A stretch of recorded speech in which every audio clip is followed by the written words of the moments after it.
My name is Leah Mullen. I'm the C Education Alliance, or sorry, Sustainable, C is the acronym, the Sustainable Education Alliance Program Assistant at the New Brunswick Environmental Network.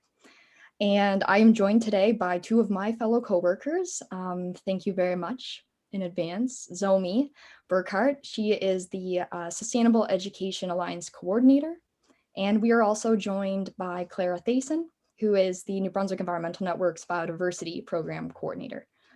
So thank you both of you. If you wouldn't mind maybe waving just so that our participants know who you are. I think we all know who Zomi is now. And so with that said, I will give Amy and Tegan the opportunity to introduce themselves and give us a short description of their experience and why they are here with us today.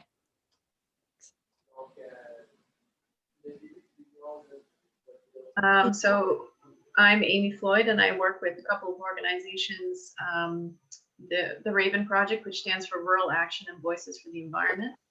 And we partner with NBEN on several different projects in New Brunswick right now.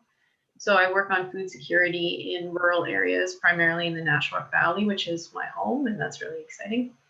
And I also run the Permaculture Atlantic Network. So I'm working to promote permaculture education and social connection through New Brunswick, Nova Scotia, and PEI. My name is Tegan Wong Doherty, and I live on the unceded territory of the Wolastoqey, here in near Heartland and Bristol.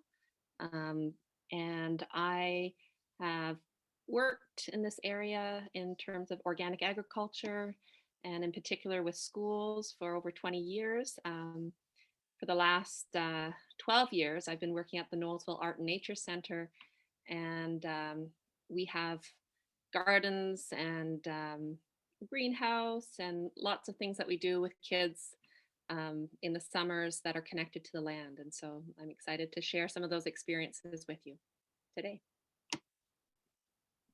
Excellent. Thank you, Tegan and Amy. We are very much looking forward to your presentation. Just before we move into that, I just wanted to take the opportunity to bring up something that was a learning curve from the last event that we had, which was that a lot of our participants were eager to have the opportunity to speak with each other. And there can be some, it can be difficult figuring out the privacy agreements and the discretion behind sharing other people's information. And so that wasn't something that we necessarily wanted to take on, but instead, I've developed a tool, if you will. It's more or less a description of a tool that's already existed for some time. So I'll share that now.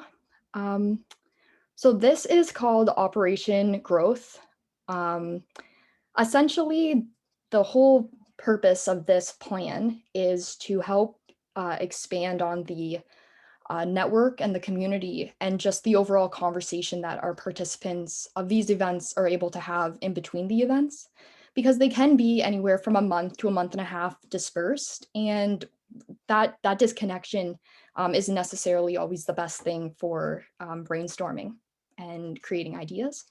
So if you haven't already, I highly encourage that you join the Facebook group. We will be sharing the link in the chat for that, so that you can go on after if you like, or even during the break, and join that group if you haven't already. Every Monday, every week, there'll be a conversation prompt posted in the group. And these will range from sort of questions to just conversational prompts, sort of like, share an image of a gardening method you've always dreamed of using or having in your backyard or something like that. And so it allows each of you to participate in that network, in that dialogue, to the capacity that you feel most comfortable. So you don't have to participate in the prompts, but if you can, you may. And then other people would be able to comment on your comments and post and share ideas that way. And so if any of you sort of after the last event were wishing you could connect with someone that you had spoken with or heard from, this is a really great way to do that. So that was all I had to say on that. I will share the link in the chat in just a minute. But in the time being, I suppose I will share the floor with Amy and Tegan for their presentation. Thank you.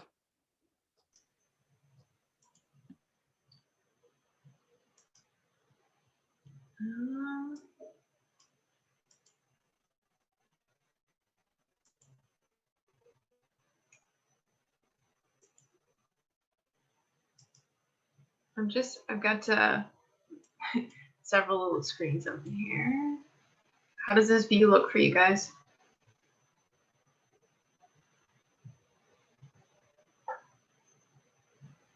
It's good. Can you full screen it at all? There you go. Oh, yeah. Okay. So thanks for having us. This is really great. And Tegan and I do know each other. We've met at different events in Knowlesville, and we've even done some field trips up there to learn a little bit more about what's going on. So this is a great opportunity to speak to folks.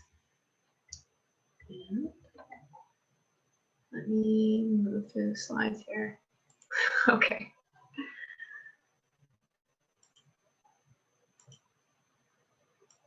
Was there anything else, Tegan, you wanted to say in your introduction? Well, I've had the pleasure. I do have my early childhood background and have been teaching in environmental education. Oh my goodness, for way too long. Since even when my first summer jobs out of high school. So it's just been a long time passion of mine. In this case, I'm working with one of our actually grade 2 students, and we're potting up little tomatoes, and we'll talk more about that later on. But yeah, I'm just very passionate about both growing food and saving seeds. So those are things that I can definitely share from. And I have a background from maybe the beginning of my career. I worked in international development, then in human services. And in the last few years, since I moved to Fredericton, I've been working a lot more in environmental projects. And permaculture is really the heart of that for me. Social permaculture and rural livelihoods are really important. So we have some kind of broader topics that we were going to dive into a little bit further. Funding, how do community gardens specifically speak to food security in New Brunswick? What would be some of the methods that we could use, and how to deepen a sense of community? Tegan, would you like to talk about some of the work CanC has done for fundraising? Yeah, sure. Well, I think it's, sometimes when we think, where do we begin, and, looking for grants and things, I think it's important to step back and look at also, as schools, you have this amazing resource of families that are connected, obviously, because their kids come to the school. And we haven't per se, sought out funding for our initiatives in terms of gardening and stuff, but we've looked at ways that we could have donations given. So there are donations of manure. We live in a rural area. So, when they find out, oh, we're going to be doing a school garden, people are more than happy to donate, and it's a wonderful resource. So for the past few years, we've been able to get donations of manure. We have parents that help pick it up with their trucks, and this automatically brings their interest and energy into the project. Even if that's the only thing, if something is down the line that you have a fundraiser, because of that little bit of connection, I found it really helpful for building the community aspect of it. And it's also a great way to get started. And it can start small. So this is a picture of actually my daughter, and we had a donation of like everything that we could get that was just free and to reuse. You can see these are all old yogurt containers, and we put holes through the bottoms and made them into our pots. And they're actually we don't start them in those pots because otherwise it gets too big, but we start from small ones like you saw in my first picture. Again, a lot of recycled stuff so they can go on the windowsills, and as the spring progresses on, we can start to pot them up. And I find tomatoes are really great because they grow so fast and they're very forgiving and they actually love to be transplanted. So it's a great way of getting the kids involved and excited about the project. So we wanted to have a greenhouse, and we actually raised all the money for the greenhouse in our first year. Well, I guess it wasn't the first year. There was a bunch of different fundraisers we did, but one of them was seedling sales, and it's maintained a that's now an ongoing thing that we do, and it gives us our little budget of about $400 every year for our gardens. So with COVID on, it's of course kind of difficult to do fundraisers, and I think door-to-door fundraising has been, tamped down a lot more in recent years. But I was trying to come up with some interesting ideas, and if schools are able to sell garden-related products, then we're bringing community members into and getting them excited about things. Tulip bulbs are, not the best example, but I know, for instance, if you go through Bessie's, you can get bushels of like 500. So it might be possible to go through a big supplier and look for things like onion sets or asparagus, things that tend to be, asparagus is a little harder to get here locally and it sells out really fast. So it might be possible to do kind of an e-transfer payment and then bag everything up in brown paper bags, label it and set it out for people to come and do a pickup on a certain day. So that was just one idea around a COVID safety adaptation that I had. And what we did last spring, because we were in, even though it was after May, we did still raise all our seedlings. I ended up doing the lion's share of it, but then we just took orders and we just left them at drop-off points. So we were able to do the e-transfers and do it and still maintain that as a connection point. So I've talked to some different groups about social enterprises, and it's a really fun thing to have like a pizza oven, for instance, or some kind of get together evening with a potluck, or just different ideas that would engage people from outside of the garden community and maybe get them curious. And there's also a lot of people that maybe they don't have the time or they're not able to garden for different reasons, but they still would find kind of a lot of solace just being in nature and hanging out with other people. So these wood-fired pizza ovens are quite a bit of work to put together, but not incredibly expensive. If you could, Milda, who has the restaurant in Fredericton, was doing workshops for a time, and then you can find people around that can help with these projects. So I just wanted to talk a little bit about long-term sustainability in funding, and it's really important to have good coordinators, but it's also quite a big expense. And what I'm finding in my community is that sometimes I can get little bits of money, but I have a hard time getting sustained funding year after year. And of course, using students is great, but then I often find trying to supervise students requires a whole other level of consideration.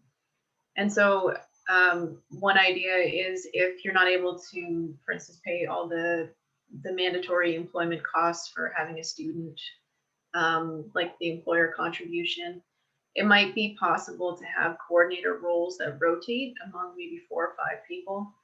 And I've invited Samuel Legresley to this call, and he's working on the Park and Pine Garden in Moncton. So Samuel might have some more to say about this in the breakout room, but this is the strategy that they're using where they're working on a communal garden, and it's been working out well. And I would think having a really good communication strategy and really clear roles and set times to meet and work would be really important in that case.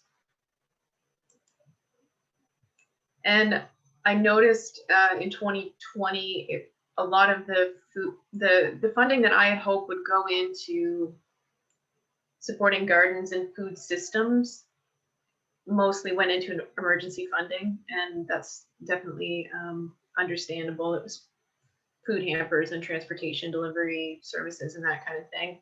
But this may be a really good time for us to start to pivot in our approach and think a little bit differently about funding.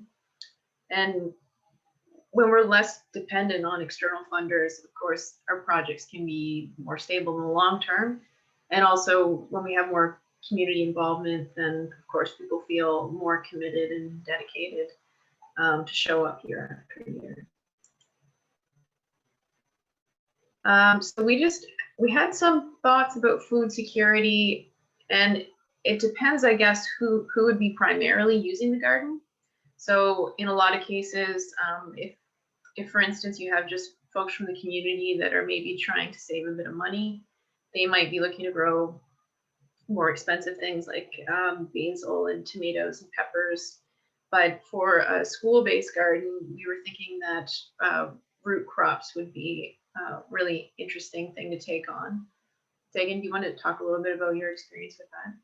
Well, it's just you have to sort of think of the school year a little bit. And so, I'm always even though the growing season is primarily in the summer when we're off, there are a lot of things that you can do in the classroom. So if you look at the picture that we have with those sprouts coming out, that's actually us starting sweet potatoes. And I forget when we started. It says, I think in April, early April, April 20 something, we started to sprout some sweet potatoes. And I've never done this before. And the nice thing about being an educator is that you get to try things out. And I was astounded. I mean, you can just see them. They're growing incredibly. And so we got to learn a lot through this process. We did math. We measured their rate of growth, and they measured it. And the kids were super excited about. They named each of their little tubers. So in terms of just the connection in the classroom, I think root crops offer a really exciting thing to do. And the other thing is on the fall side is that if they've been planted, you can plant things in June, and sort of depending on what we're in a very frigid zone, so we can get frost right up until mid-June, but they're still in the ground, and so they still have that resiliency, and they're so easy to plant. So it doesn't matter how clumsy or if someone's never planted anything in their life, they're not gonna. It's not like a little tiny seeds. You can plant.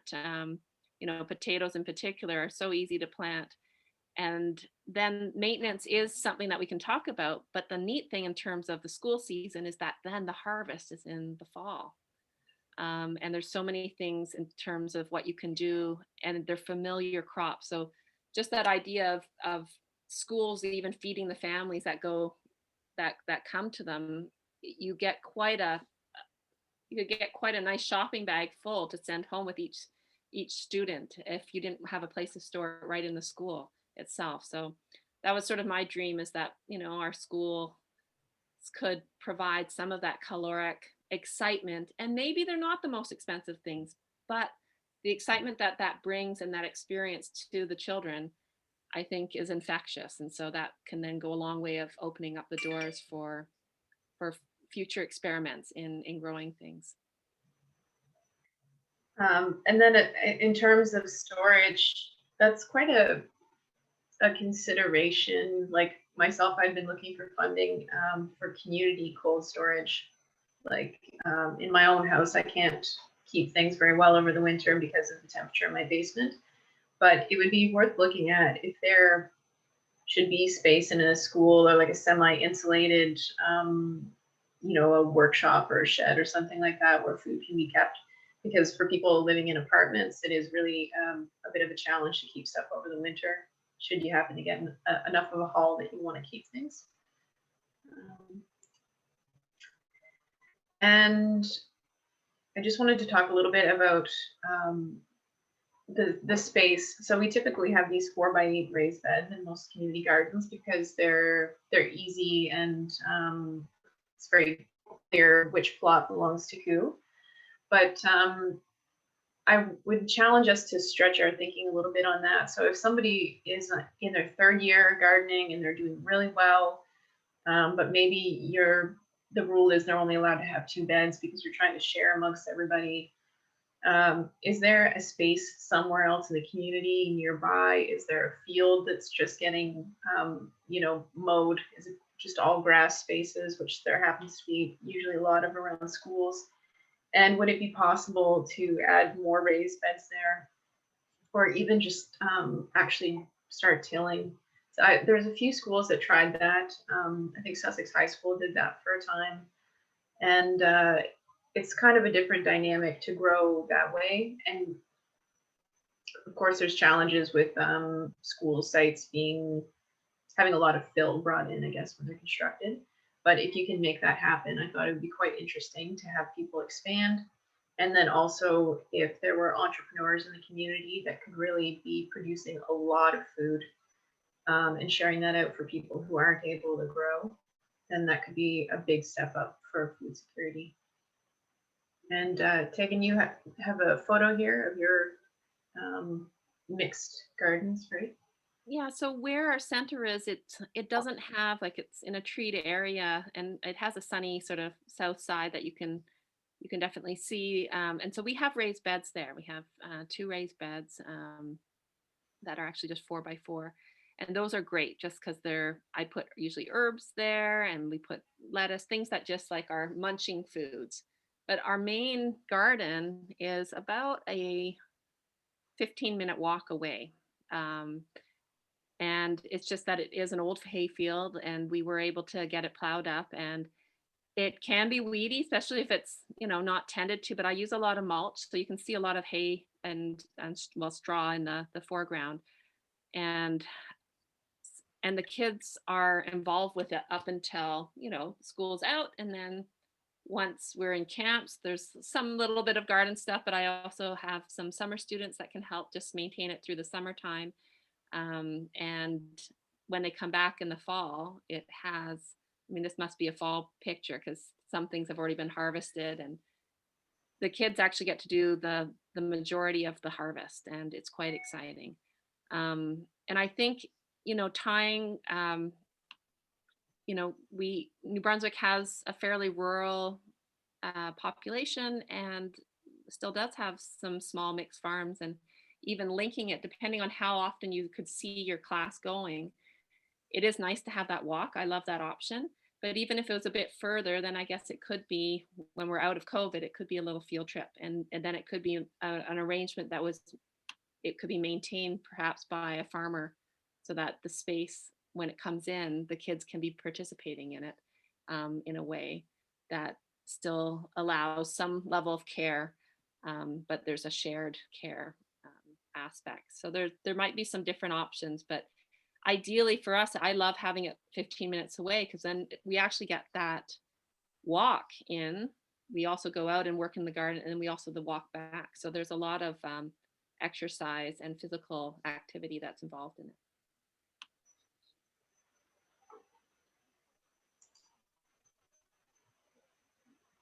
So this is the Noseville Arts and Nature Center. So there you can see we've got our raised bed. So this is a close up, and there's just 2 of them. And we're actually in the process of, I couldn't find any outside shots. So we do have a greenhouse now. You'll see it later, but you can see some of the stud walls are starting to go up. But yeah, so it's not huge. There's a little blueberry plant in front. There's a rain barrel that catches water off the roof. So that makes it really easy for the kids. Actually use the water for all sorts of projects, but it's also there for watering. And it's very accessible.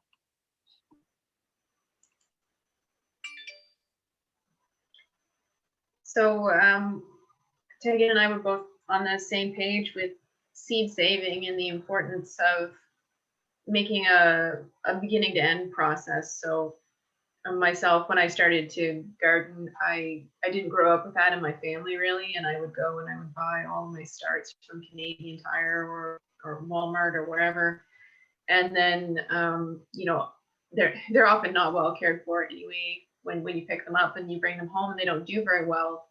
And it's really discouraging because you realize at some point, well, okay, I spent, you know, $100 getting started, and then maybe I could have spent that money on groceries instead and got more. So when I started to grow things from seed and really figure that out, then what I could, the money I could save became then exponential, but also just the process. And I kind of fell in love with plants and watching the seedlings grow in the window. And so that's the other part of it, is like really connecting with nature. And I love this idea because it's also, you know, as that that awkwardness of the timing of school is that, you know, you actually can start things. There's often a windowsill that's open, and it's a perfect time. It's still maybe a bit of snow outside, so it's, you can start from something small. Even if you buy your seeds, it's much less expensive to buy a little package of seeds and then, you know, plant those seeds than having to start from a seedling. So it has so many teachable moments. We actually helped start this seed library that's at the Woodstock Public Library, LP Fisher. That's in the picture, and people can donate seeds. And then we also, you'll find out, we also grow some seeds to share. But it started from that feeling of, wow, if we could just do more from seed, I feel like people could access gardening a lot easier. So I'm gonna switch and hopefully pop a little video up for you.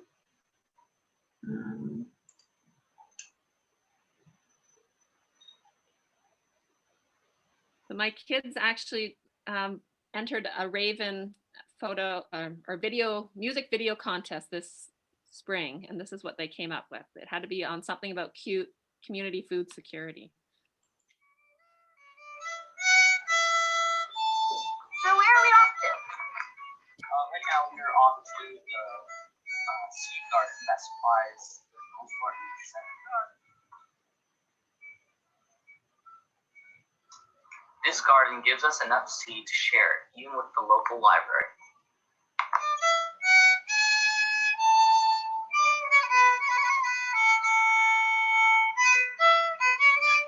Gardens are also great for the birds and the bees. We even made a hummingbird feeder at one of our camps.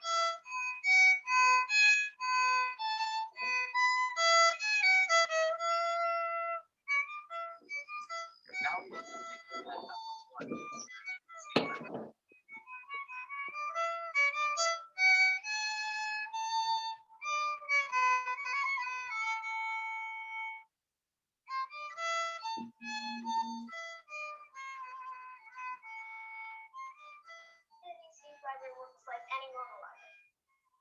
Like when you take the seeds, you plant them and harvest them. You can keep some, but you will return as many as you keep. Will's garden was established many years ago. It helps feed me, my classmates, and my whole school.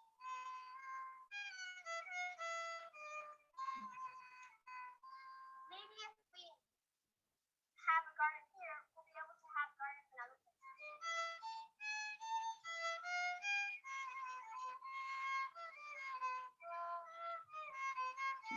So the quality is a little bit lacking, but they were just showing a little bit of the seed garden that we started a couple of years ago, because we had our school garden. But I realized once we started the seed library that we needed a place that we could just dedicate to growing some seeds. And the kids help with the seed collection, but I do with my summer students, we do all the management of just to make sure that we get the plants all the way up to being able to share seeds. So that's a little bit about that. For a musical family, that's great. Okay, so as I had mentioned, we're talking about the growing methods. I thought that the Park and Pine garden, collective garden, is really interesting one because it's in an urban community and people are taking turns with the care. And so I'll talk a little bit more about how that might work in rural communities, because I do see some differences between rural and urban community gardens.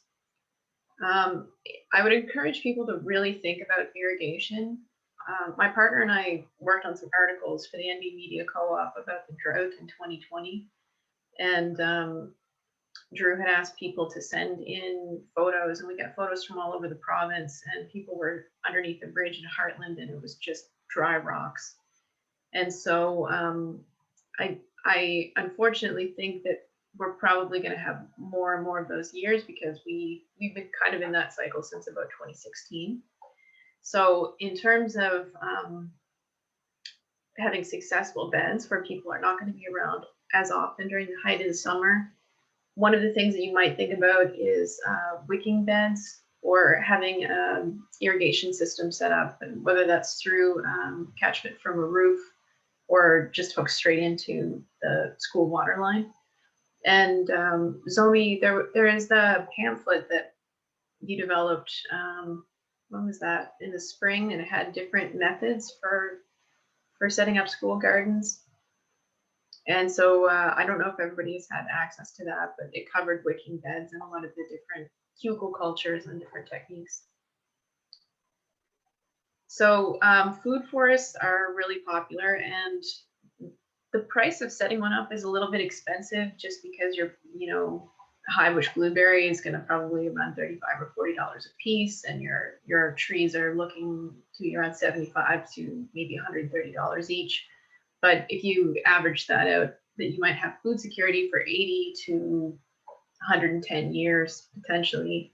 The cost is really pretty low. And food forests need a lot of care in the first 2 years, really, in terms of watering. But after that, they're pretty hardy and just phenomenal in terms of the ecosystem benefits for birds and all kinds of creatures. So Roots to Table are working on this Garden Cities. There's so many people that have got in touch with me over the winter to put in applications for the Trees Canada project. So I think this is our new big trend in New Brunswick. And I wanted to talk briefly about building and protecting soil. And sometimes we might think that our raised beds need to be treated a bit differently than tilled beds in the ground, or no tilled beds, but we can use the same kind of process. We can put in crops like buckwheat, so we can sow that around maybe late August, early September, and make sure that any of the open plots have that green manure on them. So you're trying to keep the soil from drying and hardening up, and then you just cut it down and let it compost in place. And composting workshops are really invaluable. I want to always encourage people through permaculture to think about closed loop systems and managing their waste. And a lot of people cold compost, which is fine, but it's really fun to learn how to do hot compost and build soil really fast. I had no idea how exciting it would be. I got a big thermometer in the spring, and I was out every morning checking the temperature.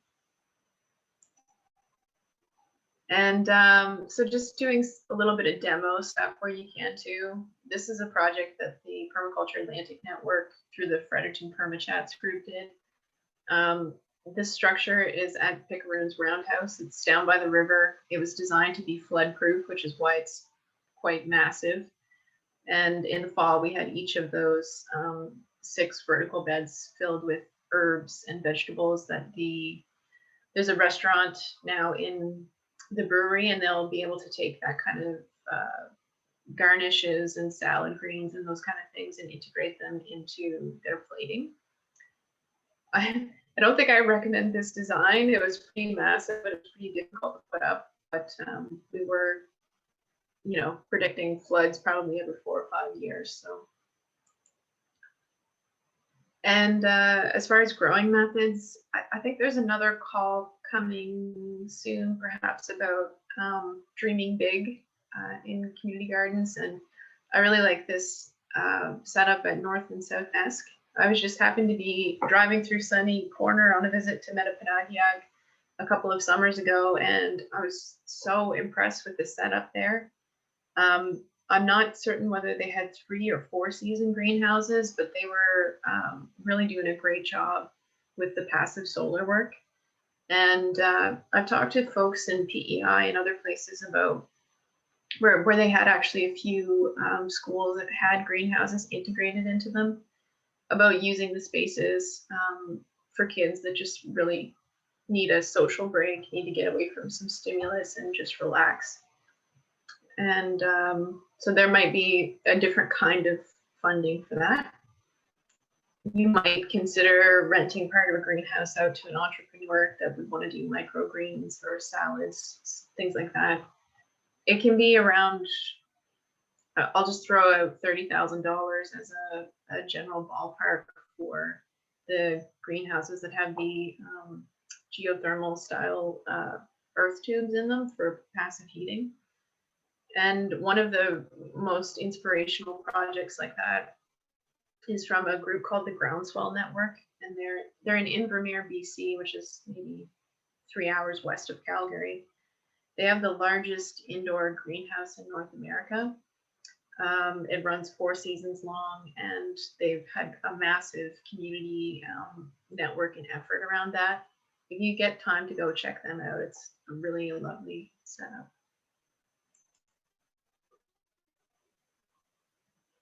Tomato Mania.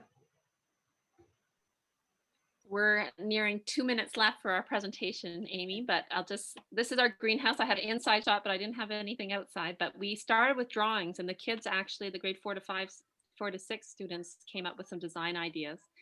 And eventually we raised the money to build it. But this is where once it's warm enough and we can put our tomatoes out into the greenhouse, this is where we start getting them greened up and ready to sell. Just some other really quick things on building community.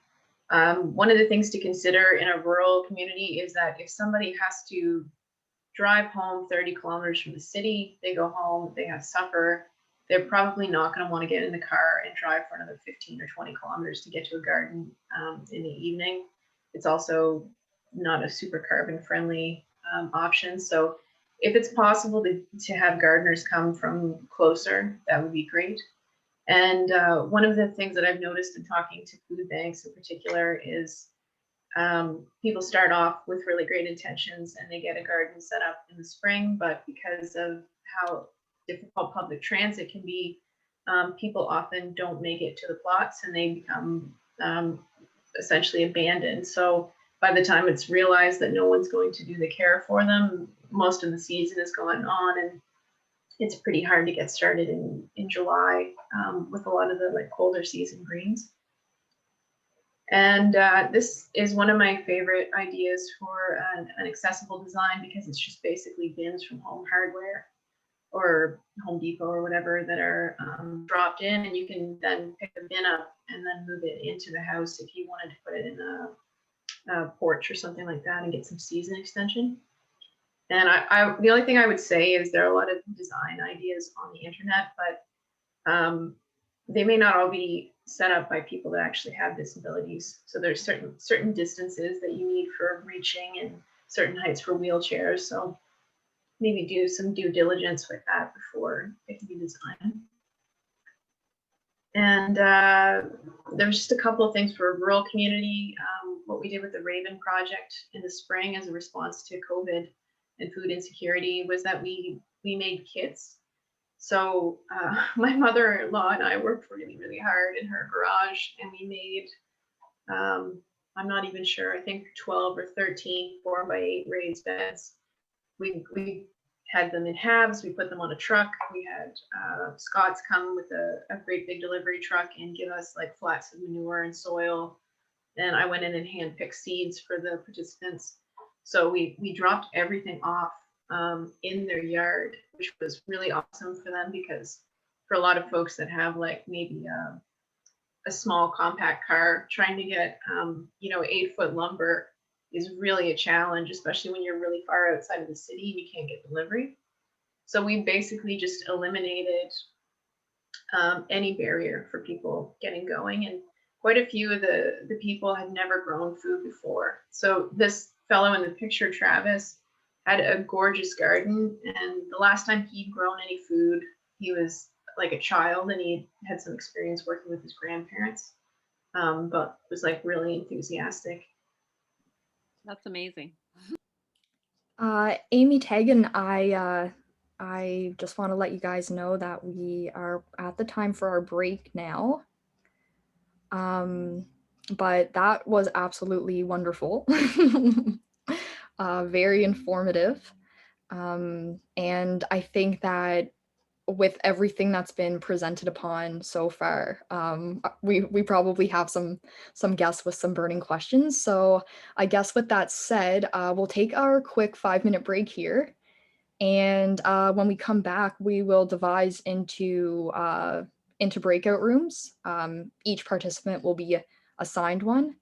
And then at that time, we will be sending out question prompts and having some discussions and then coming back and collaborating on those ideas. So